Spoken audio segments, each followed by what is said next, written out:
Gotta record all my audio before the rain starts and ruins everything. Alrighty, so today we're continuing Love Livecraft, which is a series, I guess it's a series now that I'm doing, where I'm drawing H.P. Lovecraft, like eldritch gods as cute anime, like pop idols. It started out as just fan art of one that I did not design, of Cthulhu-chan, and it's growing. It's growing from there. And I'm really excited. I want to do 9 of these. Like how Love Live has 9 girls in their groups every time. I want to do 9 different eldritch horrors, and the reason why I picked Yog-Sothoth, which is who we're doing right now, the reason why I picked her is because this was the only other one I knew by name already. I'll have to do research to figure out the rest of them that I'd like to do. Feel free to suggest any. This whole idea of this being a series started out by someone's comment. So yeah, don't ever be afraid to leave a comment and suggest a different eldritch god for me to draw next time. But yeah, Yog-Senpai. So first of all, I wanted to make her a senpai, i.e. an older classmate of Cthulhu-chan, who would be our protagonist in this example world. Mostly because Yog-Sothoth, the, like, within, Lovecraft's, like, actual timeline or whatever, is like, it's Cthulhu's grandfather or dad. They're related, and while I don't want her to be, like, actually Cthulhu's mom or anything, Cthulhu-chan's mom, I liked the idea of them being related, so I like her being Cthulhu-chan's older cousin, Yog-Senpai. So yeah, that's how that's all working out. It was a lot of fun, actually trying to figure out what to do with Yog-Sothoth, because it's one of the more sort of amorphous of Lovecraft's gods. Usually they have more structure to them. Yog-Sothoth is described as just being like a bunch of orbs, eyes, and tentacles, which meant I had a lot less to kind of figure out how to work with. At first my idea was to make her kind of gothy, to give her like really long in-her-face hair and have that be like the mass of tentacles. But I was worried that that was kind of feeling too much like what Cthulhu-chan's got, because her hair is her tentacles. And while that's fine in a way to like kind of repeat that sort of idea, I didn't want all of the girls' hair to be tentacles. So I reworked it a bit, and instead I just gave her like these large pigtails that look tentacle-like, but then also just decided to straight up just give her tentacles as well. At first, I wasn't sure if I wanted, like, just her dress to look like tentacles, or for her to have, like, real, actual tentacles.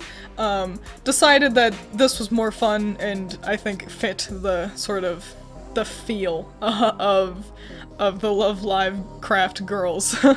So yeah. I can't figure out how I want, because, you know, she's got her tentacles, but she's also got human legs kind of within them, and I couldn't decide if I liked the idea of her just kind of preferring to walk on the tentacles, or if perhaps the human legs, like, don't work, but her tentacles still do, so I don't know. Let me know what you think, because if you've got an opinion, I'd love to hear it.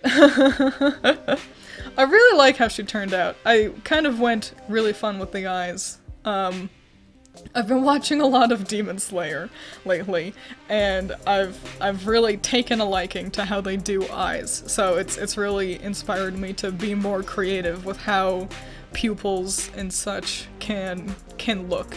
Eyes are some of the funnest parts of a character to draw for me, and now that I'm like more willing to be more creative with it, it's just like, it's opened up a whole new world of fun character design ideas. So more about Yog-Senpai here. you'll notice that she's got a lot of, like, circles on her, clearly, because one of the big elements of Yog-Sothoth's design was not just the tentacles, but also the orbs / eyes. I saw kind of an interchange between those two. And that was easy in my head to kind of translate to a design, because I don't know, I guess just because circles and like circular jewelry are already so prevalent. So yeah, just the idea of giving her all these kind of like large sort of like jewels on her design, I think worked out well with the orb eye deal as well. I also really like what I did with the bow on her shirt. Because I like the idea of that one also being one of her eyes. Like, it's not just a decorative eye, but like that one can look around. Maybe that one's her real eye. I had a lot of fun with her. While she started out being like a gothy sort of character in my head, she pretty quickly shifted over to a more sort of quirky, perky character. Which I think it's a lot of fun, because I still keep the more gothic color palette. You'll see in a little bit, I keep her in like purples and blacks, but she still has this like really upbeat feeling personality, just the way I drew her, and I think that's a really fun kind of combination. Like, she could be a very Addams Family in a way, where a little bit morbid and kind of dark humor, but she is so excited and like positive about it all that she just sounds really cute. I think she's my favorite so far, but also probably whoever the most recent one I draw will end up being my favorite. For her tentacles here, so at first the initial inclination was to just give her sort of normal octopus tentacles, kind of like how Cthulhu-chan has.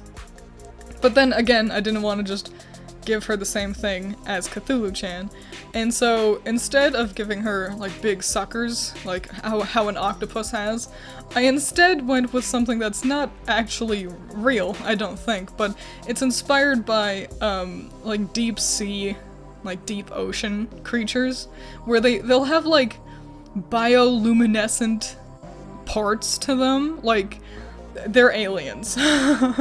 Ocean creatures are aliens. And that was kind of what I worked with for her tentacles, and I think they turn out really cool. Especially the way I color them, they give off light, which I think that's a fun gimmick, and also it helps her feel more just distinct, you know? While there's going to be a lot of tentacles in this series, just the way Lovecraft likes to write his horrors, they tend to have those. I'd like to strive to keep them all feeling distinct from each other, and I think these sort of light up orbs on them not only still works with Yog-Sothoth's two only characteristics, but also helps her stand out from her cousin and also Nyarlathotep Senpai as well. So that's a lot of fun. I never thought that I would have to think about different ways to draw tentacles this much, and yet here we are, and I'm doing that. For coloring her, I implemented, I guess I'd call it a technique that I've done before, which is, you'll notice that I jump around a lot. Like, I don't just go like from the top of her head down to the bottom, but I jump back and forth a good amount of what I color in. And it's because I'm blocking out what I know I want, and then figuring out the elements that I wasn't as sure of after that. Like, I knew I wanted the vest to be black like her hair, and that I wanted like this sort of like lilac shirt and skirt, but I wasn't sure about the gloves or the tentacle bow situation, so I was figuring that out as I laid down things I was confident about. Sometimes just, I know it might not sound like a useful tactic of avoid what you don't know until you don't have a choice anymore and you have to color it in. But I think being able to look at the rest of your color palette and then make a decision with whatever it was you were uncertain about can be really beneficial. But that's just me. I also really like her color palette. This sort of black, purple, and yellow primary color work it just looks really nice. Purple and yellow are complements, so it's not like that was the hardest decision to make. But I don't know, I never work with these like softer colors, like this light lilac. And I should, because I think it looks really nice. Here's where I try to color in these laces for too long. I'm just going between slightly different shades of purple. Finally found one that I liked. Because I realized, you know, I wanted a couple more colors on her, not just this lilac and yellow.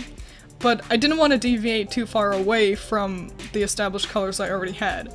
And it was just a matter of trying to find a shade that I was happy with. Don't be, like, upset if you find yourself doing that sort of thing, where you're just, like, recoloring in the same thing, like, 5 times, trying to be like, what's the best color, though? What's the specific shade I want to work with? Because once you kind of have a better understanding of color theory and how colors interact with each other, then you'll realize how much, like, slight tweaks in variation to color, how much that really affects things. And it's like, because, I don't know, you talk to someone who doesn't do a whole lot of art, and you ask them what's the difference between, like, burnt umber and burnt sienna, and they're like, I don't know, they're both brown. But if you're at an artistry level where you need a very specific shade of brown, then the difference between burnt sienna and burnt umber matters a lot. So yeah, don't feel self-conscious if you find yourself sort of recoloring the same thing over and over, trying to find that right shade. Everyone does it from time to time, so don't feel like that's something you need to learn how to get down on the first try, because it's not. Art requires thought and trial and error. So yeah, don't feel bad if you find yourself kind of struggling to find color palettes that you're happy with. As long as you can recognize that it's like, I'm not liking that, let's find something I like better, then that's good. Then that's an excellent first step. Something you may have noticed I've done here with her sort of yellow orb accessories is I've kind of double shaded them in a way. I've given them dimension with a soft orange shading as well as this cell shading that I'm doing for everything. And the reason for that is I wanted them to feel sort of pearlescent in a way, because that seemed like such an important element to Yog-Sothoth, is that they're very, like, I don't know, the orbs are described as being like pearls sometimes. I actually found very few similarities across the different iterations of Yog-Sothoth that I could find, like illustrations of the deity. Which was cool because that meant it was up to me to kind of figure out things like color palette and specific shape, which there wasn't a specific shape to work with because it's amorphous. But yeah, a pretty consistent thing I saw was that the orbs were like described as being like pearls, opulent in a way. And so I wanted to imply the sort of depth of value that you can see in pearlescent gems and other similar sort of opulent gems. Way to go. Way to just say gems twice, self. But yeah, I wanted it to look like it had dimension within the color, which is what that is at least trying to do. I think it looks cool. I don't know if I succeed in my goal to make it look like it's got just like, kind of like how opals have a whole lot of colors in them depending on how you look at them in the light. That was what I was trying for. No matter how successful I was, I still think it looks cool, which, if you can at least achieve that, then sometimes that's all you need. I think, in reality, they would have had to have taken a couple more, kind of, rounds of different colors in them to fully succeed, but I also didn't want to full-on soft shade only the, like, gemstones on her. I don't know, I worried that they would have looked too out of place. You know, like, too different from the rest of her. I still wanted them to jive with the rest of the design, who I was planning on cell shading like this. Kinda like how, I don't know, I feel like I used to see this a lot more back in the day, but this thing of, like, anime fan art, and it's all got, like, flat cell shading, except for the eyes, and the eyes have, like, a billion layers of different shine, and like color placement in them, and it's like, that's a really nice eye, but holy cannoli, it doesn't look like it fits with the rest of this because you haven't done that for anything else in the picture. You know, they almost look metallic in a way. Yeah, that's something I wanted to avoid doing here with her gems and stuff. Here's another thing. So I'm doing a similar sort of double shade work that I've done for the other Love Live Craft girls, in that I'm fully shading her normally, in a way, but then there'll be another layer of shading for her skirt, casting shadow on her tentacles and legs. That's something you could do in one layer. Just works easier for me. Don't worry about, like, sometimes I hear people say things like, you should only have this many layers, otherwise you're not a real artist, and that's bullshit. You have as many layers as you want, do whatever you need to get the art that you want to achieve. There's no wrong way to do art. Always remember that. There's no wrong way to do it. There's no one right way to do it. Don't let people judge you on the technique, as long as you're getting the result you want, you know? But, yeah, and it's a pretty subtle shading thing as well, but it just felt worthwhile to mention, because I feel like sometimes it's these small things that can help sort of elevate an artist's work, but that they're struggling the most to kind of grasp. Like, why doesn't my art look like that? What are they doing differently? How did they do that? It's easy to remember to say, oh, you know, make sure you pick the right colors, but small things can sometimes be a world of difference. I really like how I added the shine to her eyes to make them kind of look like slits. I don't know, I do think her eyes have kind of a lot going on, but I also felt like you gotta have at least one with like really wacky eyes, right?